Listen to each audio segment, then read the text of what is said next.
बहुत स्वागत है आप सभी का एक बार फिर। आप देख रहे हैं चुनाव मंच। मैं हूं सौरभ शर्मा आपके साथ। और आज राजस्थान के चुनाव में एक खास दिन है, एक खास घटना हुई है। आज भारतीय जनता पार्टी ने अपना संकल्प पत्र जारी किया है।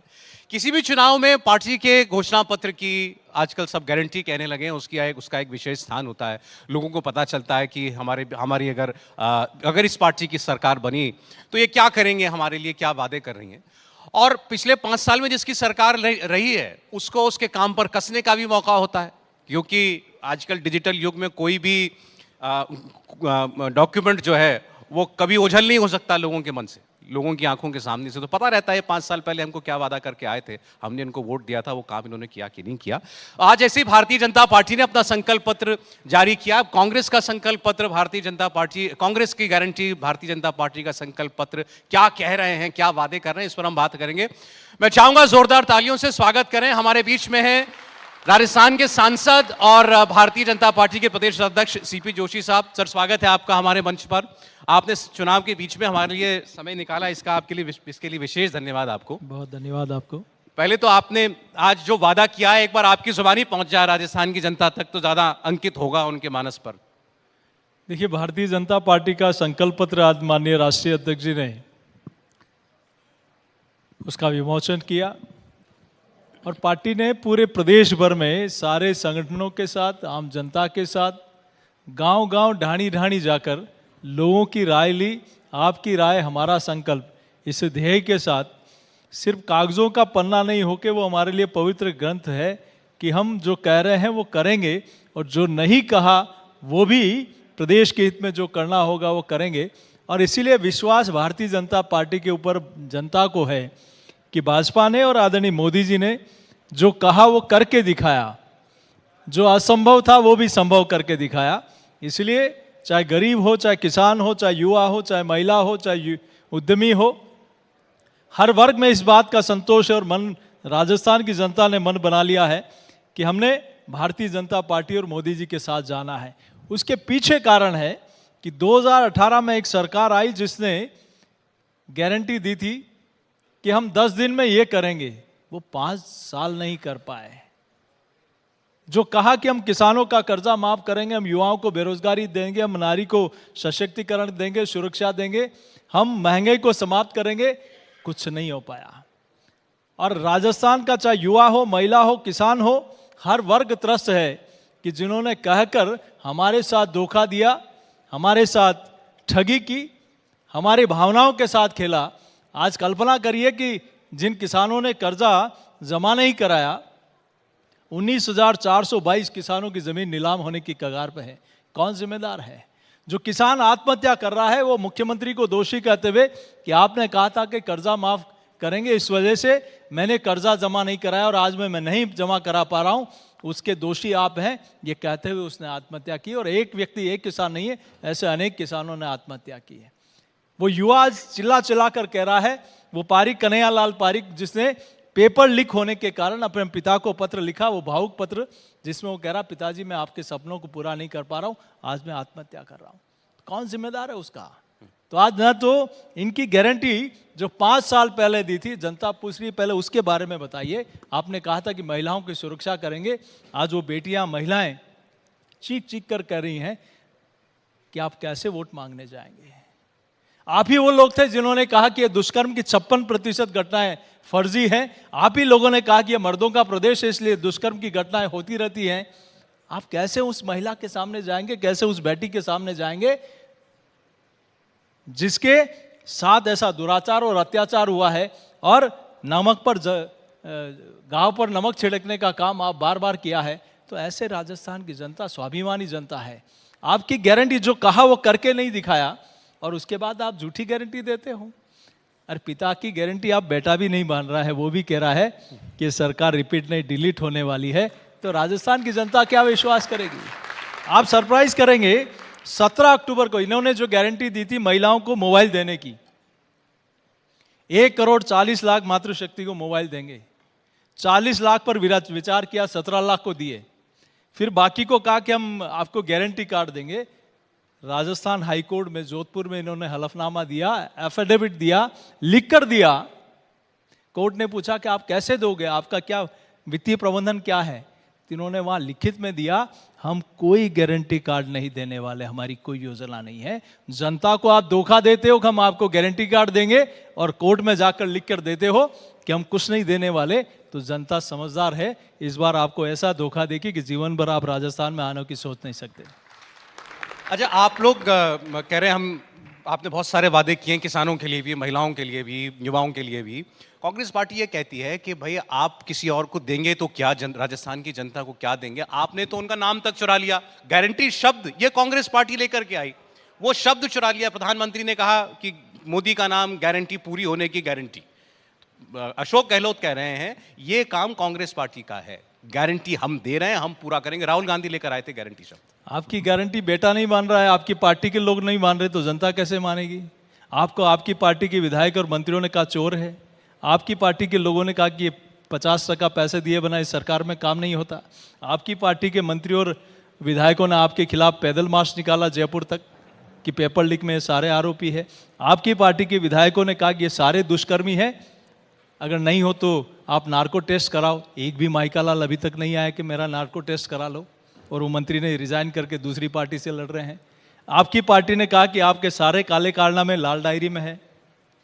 इन्हीं के पार्टी के कई विधायकों ने पत्र लिखे, एक नहीं कई पत्र लिखे, और फिर तो लिखते लिखते उनको उल्टा पत्र लिखना पड़ा कि अब तो सुन लो, और सारे भ्रष्टाचार के काले कारनामे हैं।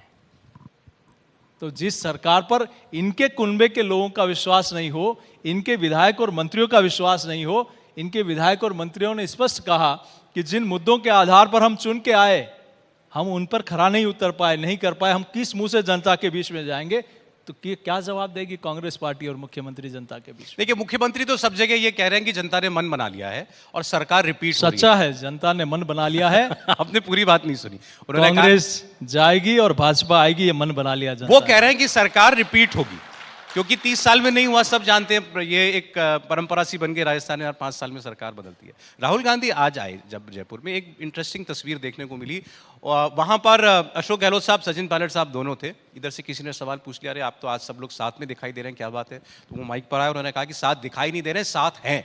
और उन्होंने कहा आगे हम स्वीप कर रहे हैं राजस्थान। अब ये बड़ा दावा है, स्वीप करना, केवल रिपीट नहीं बल्कि रिपीट विथ स्वीप। देखिए, शायद गहलोत साहब वो दिन भूल गए होंगे जब उन्होंने कहा कि ये नालायक है, निकम्मा है, और वो दिन भी भूल गए होंगे कि इन्होंने युवाओं का भविष्य बर्बाद किया, ये भ्रष्टाचारी है, और जयपुर तक मार्च निकाला। तो यह दिखाने को है, लेकिन मैं ये ज़रूर कह सकता हूँ कि राजस्थान की जनता ये सब बहुत तरीके से देख रही है।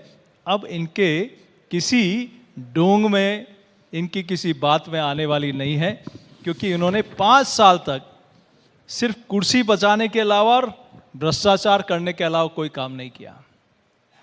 राजस्थान के विकास को अवरुद्ध कर दिया, राजस्थान की मर्यादाओं को तार तार कर दिया।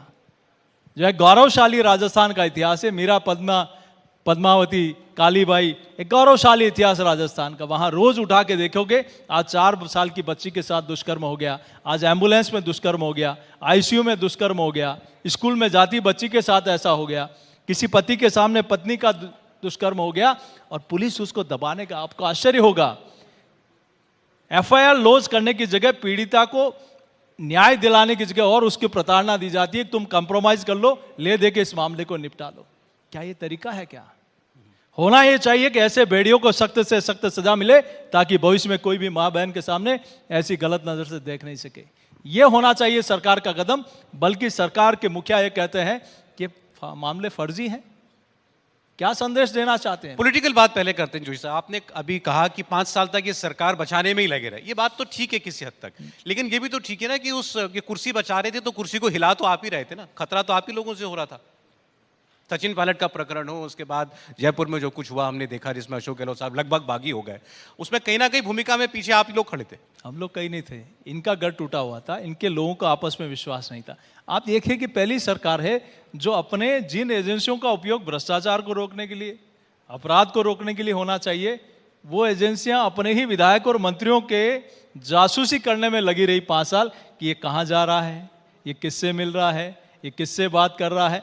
इसका मतलब जब कुनबे के लोगों को एक दूसरे, परिवार के लोगों को एक दूसरे पर विश्वास नहीं, तो उनके ऊपर जनता, राजस्थान की जनता कैसे विश्वास कर लेगी, ये बताइए आप। नहीं, वो तो सचिन पायलट तो अपने समर्थक विधायकों को लेकर गए तो मानेसर ना, बीजेपी शासित जहां राज्य भी में गए हों, लेकिन इनके प्रति अविश्वास था, हमने नहीं कहा, वो इनके खिलाफ गए थे, हमने किसी को नहीं बुलाया। जब आपस में परिवार के मुखिया के खिलाफ परिवार के लोग खिलाफ हो जाएं, तो उसके पीछे कोई कारण होगा, उनके प्रति अविश्वास होगा, या इन्होंने कोई ऐसा किया होगा कि आपस में एक दूसरे के प्रति अविश्वास की भावना पैदा हुई हो। लेकिन अशोक गहलोत ने तो कहा कि वसुंधरा राजे की वजह से मेरी सरकार बची। वो गहलोत साहब कुछ भी कह सकते हैं। उनके अब कहने पर राजस्थान की जनता विश्वास नहीं करती। अच्छा, आज तो बता दीजिए कि वो जो 2020 वाला प्रकरण था वो था क्या? सचिन पायलट से भी हम लोगों ने पूछा, वो भी आजकल कहते हैं कि बात पुरानी हो गई, लेकिन उस वक्त ये सही था कि वो अपने 30 विधायक लेकर मानेसर में बैठे हुए थे, इधर जयपुर में अशोक गहलोत अपने विधायकों को लेकर बैठे हुए थे। आपकी गिनती पूरी नहीं हो पा रही थी क्या? कोशिश तो कर रहे थे सरकार बनाने की। नहीं, हमारी गिनती तो पूरी है, अभी भी जैसी थी वैसी है। लेकिन आप ये देखिए कि जिस कोविड पैंडेमिक में राजस्थान की जनता को सरकार और कांग्रेस के लोगों, पार्टी में सत्ता में बैठे लोगों का साथ चाहिए था, उस संकट में 5 स्टार होटलों में बैठे हो। इसका मतलब जो साथ है उन पर भी विश्वास नहीं है आपको। आप इस पैंडेमिक में अगर भारतीय जनता पार्टी के कार्यकर्ता सड़क से लेकर हॉस्पिटल तक अपनी जान हथेली पर लगकर, कोई अगर वहां जनता की सेवा में लगे हुए थे, वो सिर्फ और सिर्फ भारतीय जनता पार्टी के लोग लगे हुए थे। जिम्मेदारी थी सरकार की, लेकिन ऐसे समय में अपने घर की लड़ाई में सरकार सारी चीजें भूल गई, जनता का दुख दर्द भूल गई और 7 स्टार होटल में आराम कर रहे थे। क्या आपकी जिम्मेदारी नहीं बनती कि इस संकट के समय जनता के साथ खड़ा रहने की? क्या आपकी जिम्मेदारी नहीं बनती कि जो भूखा है उसको कुछ खाना खिलाने की?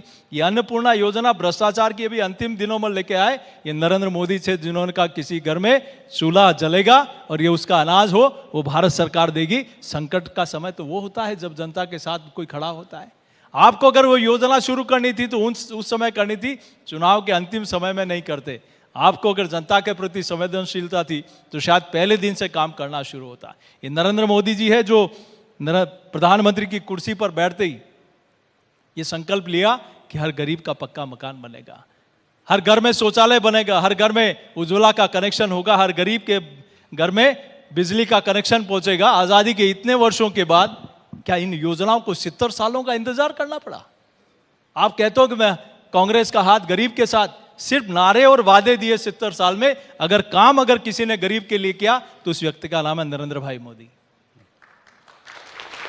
आप कह रहे हो कि कांग्रेस पार्टी ने राजस्थान की सरकार के लिए काम नहीं किया, अशोक गहलोत उनके साथ खड़े नहीं हुए। वो तो ये कह सकते ना कि मुझे तो दिल्ली बुला रहे थे प्रदेश कांग्रेस पार्टी का अध्यक्ष बनाने के लिए, मैं नहीं गया, मैं तो यहाँ जनता या राजस्थान की जनता के लिए काम कर रहा था। ये सही बात है कि राहुल गांधी जी ने कहा कि 10 दिन तक 10 की गिनती गिनूंगा और कर्जा माफ हो जाएगा, नहीं तो मैं 10 मिनट में मुख्यमंत्री हटा दूंगा।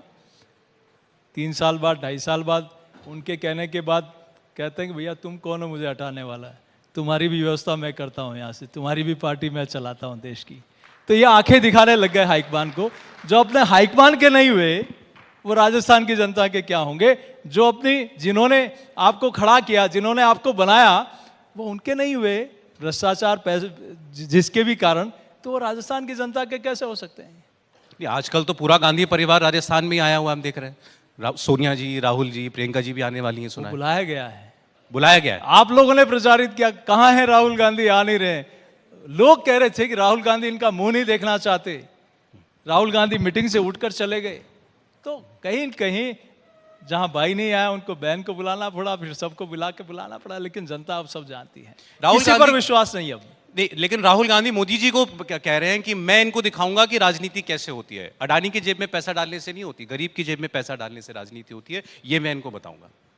तो मैं उनको बताना चाहता हूं कि आज़ादी के 60 साल में जितने गरीब के आवास नहीं बने, उससे ज़्यादा मोदी जी ने 9.5 साल में बनाया है।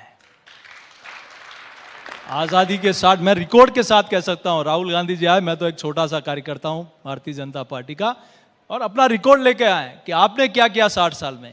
आखिर इन गरीब का मकान क्यों नहीं बना, गांव में सड़क क्यों नहीं पहुंची, पीने का शुद्ध पानी क्यों नहीं पहुंचा, उस घर में बिजली का कनेक्शन क्यों नहीं पहुंचा, वहां उज्ज्वला का कनेक्शन क्यों नहीं पहुंचा, हर महिला का और व्यक्ति का बैंक में खाता क्यों नहीं खुला। पहले क्या होता था, राजीव गांधी जी ने कहा मैं दिल्ली से 1 रुपया भेजता हूं, गांव में पहुंचते पहुंचते 15 रुपया पहुंचता है। लेकिन आज मोदी जी गरीब के हक का पैसा दिल्ली से 100 रुपया भेजते हैं तो 100 का 100 रुपया घर पे पहुंचता है। चाहे नरेगा का मजदूर हो, चाहे पेंशनधारी हो, चाहे प्रधानमंत्री आवास बनाने वाला हो, चाहे कोई भी योजना हो जो केंद्र सरकार की हो, सीधा पैसा उनके खाते में पहुंचता। क्या इनको नहीं पता था कि हम इसके लिए कुछ विचार करें? 60 साल में जितने बैंक में खाते नहीं खुले उससे ज्यादा अभी खुले हैं। आज किसान की किसान सम्मान निधि सीधे खाते में जाती है, गरीब के नरेगा के मजदूर का पैसा मजदूर का सीधा खाते में जाता है, पेंशन का पैसा सीधा खाते में जाता है। तो क्या ये काम पिछले 60 वर्षों में नहीं हो सकते थे? आज गरीब सम्मान के साथ कहता है कि हमारे दुख और दर्द में कोई साथ खड़ा है। आज कितने 80 करोड़ लोगों को मुफ्त में अनाज पहली बार नरेंद्र मोदी जी की सरकार दे रही है। तो वो कहते हैं राहुल- यही विफलताओं का प्रमाण है। 80 करोड़ लोगों को आज भी उनको घर में राशन देना पड़ रहा है इस सरकार को। फिर क्या किया 10 साल? इंटरनेशनल मॉनेटरी फंड कहता है कि भारत की अर्थव्यवस्था जिस देश से हमें गुलाम बनाया था उसको भी पछाड़कर हम 5वीं पोजीशन हो गए और आने वाले 3 सालों में हमारी 3री पोजीशन होगी। वही इंटरनेशनल मॉनेटरी फंड कहता है कि हम 13 करोड़ गरीबी रेखा से पार करके हम बाहर आ गए। शायद उनको इस पे विश्वास नहीं होगा। उनको तकलीफ इस बात की होती है कि पहले अंतर्राष्ट्रीय मंचों पर आप ही सब लोगों के सामने हमारे प्रधानमंत्री जी जो पूर्व में थे उनको कहीं धक्का लगा दिया जाता था, लेकिन वो उफ तक नहीं बोलते। लेकिन आज दुनिया के मंच पर हमारे प्रधानमंत्री जी के दूसरे राष्ट्राध्यक्ष पैर छूते हैं, ये 140 करोड़ लोगों का गर्व बनता है। हमें गर्व होता है कि पहले दुनिया कहती थी और भारत सुनता था, लेकिन आज भारत बोलता है, पूरी दुनिया सुनती है। ये ताकत पिछले 9 वर्षों में खड़ी हुई है। लेकिन ये तो कांग्रेस पार्टी का कल्चर था, हाई कमान कल्चर। हर चीज केवल दिल्ली से, हर चीज एक परिवार। आप परिवार नहीं है तो व्यक्ति हो गया, अब व्यक्ति विशेष हो गया आपकी पार्टी में। सब कुछ दिल्ली से चलता है, वहीं से तय होता है। अब कांग्रेस पार्टी ये कहती है भी मुख्यमंत्री तो मोदी जी नहीं बन जाएंगे, चेहरा आप लोगों ने दिया नहीं है, कौन करेगा यहाँ जनता का काम? उनसे बड़ा चेहरा और कौन सकता है? न सिर्फ हिंदुस्तान में बल्कि दुनिया में आज युद्ध होता है तो वहां भी दुनिया देखती है कि मोदी जी हैं जो इसको युद्ध को विराम करा सकते हैं। आज इस कल्पना कर सकते हैं क्या हम कि उन 2 देशों में युद्ध होता है और देश के प्रधानमंत्री फोन करते हैं और तिरंगा लगी हुई गाड़ियां सुरक्षित हिंदुस्तान लौटकर हमारे 20,000 भाई बहन आ जाते हैं। ये ताकत पहली बार हिंदुस्तान ने देखी है। ये पहली बार हिंदुस्तान ने ताकत देखी है कि दुनिया के ताकतवर मुल्कों के राष्ट्राध्यक्ष कहते हैं कि prime minister Modi is boss. ये कोई सामान्य बात नहीं है। ये सम्मान देश के 140 करोड़ लोगों को पहली बार मिल रहा है। नहीं, लेकिन यहाँ तो मुख्यमंत्री बनेगा ना कोई, तो वो कांग्रेस पार्टी पूछ रही, बताइए कौन है चेहरा आपका? गहलोत साहब दिख रहे हैं सामने, भाजपा से कोई नजर नहीं आ कांग्रेस की तरह नहीं होगा कि आपने चेहरा किसका बताया और फिर पीछे से बना किसको दिया। यहां पार्लियामेंट्री बोर्ड निर्णय करता है और सभी विधायकों की राय के आधार पर करता है और वही निर्णय पार्टी करेगी। अच्छा, गहलोत साहब ने एक और इंटरेस्टिंग स्टेटमेंट दिया था। उन्होंने ये भी कहा कि मैं तो ये मुख्यमंत्री का पद छोड़ना चाहता हूं, पद मुझे नहीं छोड़ रहा है। जब पूछा कि भाई 5 साल में सरकार हट जाती है, उन्होंने कहा पद मुझे नहीं छोड़ रहा है, मैं तो छोड़ दूं। जनता छुड़ा देगी और वो तैयार बैठी है। इनकी हमेशा की विदाई के लिए जनता तैयार बैठी है। अच्छा, बहुत से लोग मानते हैं कि जैसे आपने भी जिक्र किया कि आखिरी के इस 1 साल में गहलोत साहब ने मेहनत तो खूब की, कम से कम दिखा, मतलब बात उसकी चर्चा खूब हुई। महंगाई के लिए उन्होंने राहत के कैंप लगाए, 500 रुपए का सिलेंडर कर दिया। तो उस वजह से शायद कुछ विश्लेषकों को ऐसा लगता है कि ये कॉन्टेस्ट थोड़ा क्लोज हो गया। वरना हमने तो देखा है कि जब कांग्रेस पार्टी की सरकार जाती थी तो फिर जाती ही थी, बहुत कम विधायक जीत करके आते थे। लेकिन इस बार क्या ये चुनाव वाकई कुछ नजदीक बनाने में वो कामयाब हुए? कहीं कोई नजदीक नहीं है। ऐतिहासिक बहुमत भारतीय जनता पार्टी को मिलेगा और ये राजस्थान की जनता ने मन बना लिया है। मैं आज मेरा बयान 3 तारीख को मैं फिर बात करूंगा। ये राजस्थान की जनता जिस प्रकार का 2019 और 2014 में नरेंद्र मोदी जी को प्रधानमंत्री बनाने के लिए जनता चल पड़ी थी, वैसा ही विश्वास इस बार भारतीय जनता पार्टी के प्रति और मोदी जी के विश्वास के प्रति है, मोदी जी की गारंटी के प्रति है और एक ऐतिहासिक मैंडेट के साथ इस बार भारतीय जनता पार्टी की सरकार बनेगी। अच्छा चुनाव हो, बहुत शुभकामनाएं आपको। बहुत शुक्रिया सीपी जोशी जी हमारे मंच पर आने के लिए, बहुत धन्यवाद आपका।